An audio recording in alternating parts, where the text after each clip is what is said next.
வணக்கம் நண்பர்களே. லாட்ரி அதிபர் மார்ட்டினுடைய மகன் Charles Martin, Jose Charles Martin ஒரு புதிய கட்சியை ஆரம்பிக்க இருப்பதாக ஒரு தனியார் தொலைக்காட்சிக்கு அளித்த சேனலில் பதிலளித்திருக்கிறார். என்ன அவசியம்? இந்த பதிவுக்குள்ளே போகிறதுக்கு முன்னாடி சேனல் சப்ஸ்கிரைப் பண்ணாதவங்க சப்ஸ்கிரைப் பண்ணிக்கோங்க, நோட்டிஃபிகேஷன் பில் பதிவு பண்ணிக்கோங்க. அப்போ தான் என்னுடைய பதிவுகளுக்கு வந்து சேரும். அப்போது ஒரு தனியார் தொலைக்காட்சிக்கு இவர் அளித்த நேர்காணலில் சொல்கிறாரு, நீங்கள் கட்சி தொடங்க போகிறது உறுதியா அப்படின்னு. யார்கிட்ட? Jose Charles மார்ட்டின்ட்ட. அவர் இன்னும் குறிப்பாக தாவேகாவில் இருக்கக்கூடிய ஆதவ் அர்ஜுனா, இரண்டாம் கட்ட தலைவர்கள் ஒருவராக இருக்கக்கூடிய ஆதவ் அர்ஜுனாவுடைய மைத்துனர், ஆதவ் அர்ஜுனா மனைவியின் சகோதரர், அண்ணன். இவர் இப்போது கட்சி ஆரம்பிப்பது ஆதவ் அர்ஜுனாவுக்கு எதிர்த்தா அல்லது மக்களுக்கு நல்லது பண்ணணும்னா தெரியல. புது கட்சி தொடங்க போகிறாரு மார்ட்டின் பையன் தொடங்கலான்னு, மார்ட்டின் தொடங்கலான்னு. இப்போ இவங்களுடைய நோக்கம் என்னவாக இருக்கும்? ஏன் இவங்க கட்சி தொடங்கணும்?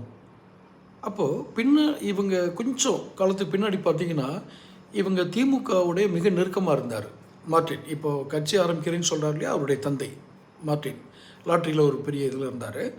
அவர் அந்த செந்தமிழ் மாநாடுன்னு ஒன்று கோயம்புத்தூரில் நடந்ததுக்கு நிறைய பொருளுதவி மார்ட்டின் செஞ்சாருங்கிறது எல்லாத்துக்கும் தெரியும். கலைஞர் படம் எடுக்கிறதுக்கெலாம் அவர் ஃபைனான்ஸ் பண்ணார்.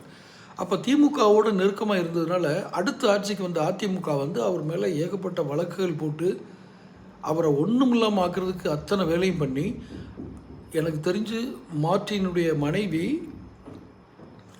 அவங்க பேர் ரோசியோ ஏதோ ஒரு பேர் வரும், அவங்க தற்கொலை முயற்சி செய்தார்கள், தற்கொலைக்கு முயன்றார்கள் என்ற செய்தி கூட செய்தித்தாள்களில் வந்துச்சு. அதுக்கப்புறம் ஏதோ ஒரு கட்சியில் போய் சேர்ந்தாங்க. இப்போ கூட அவங்க ஒரு அரசியல் இருக்காங்கன்னு நினைக்கிறேன், கட்சியில் தான் இருக்கிறாங்க. இப்போது மார்ட்டினின் மகன் புதிய கட்சியை தொடங்குகிறார். அம்மா ஏதோ ஒரு கட்சியில் தான் உறுப்பினராக இருக்காங்க. இவர் கட்சியை தொடங்குகிறார். ஏன்?